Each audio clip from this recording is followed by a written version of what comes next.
இன்றைக்கி night dinner ஈவினிங்கே செய்ய ரெடி பண்ணியாச்சு. ஈவினிங்காக வந்துட்டு சுண்டல் தான் செஞ்சோம். அது கூடவே சப்பாத்தியும் ரெடி பண்ண ஆரம்பித்தாச்சு.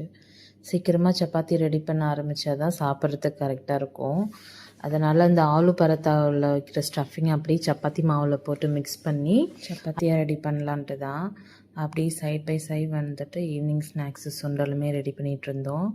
இதுக்கு வந்துட்டு வெங்காயம், தக்காளி, பச்சை மிளகாய், சோம்பு, அதுக்கப்புறம் பட்டை, கிராம்பு இதெல்லாமே போட்டு நல்லா மிக்ஸ் பண்ணிவிட்டு காஷ்மீர் சில்லி பவுடரும் கரம் மசாலாவும் தான் எல்லாத்தையும் மிக்ஸ் பண்ணிவிட்டு அதுக்கப்புறமா பட்டாணி அதில் போட்டு மிக்ஸ் பண்ணிவிட்டு ஒரு விசில் வச்சு எடுக்கலாம். இல்லைன்னா வந்துட்டு நம்ம நார்மலாக கூட கொதிக்க வச்சு எடுத்துக்கலாம்.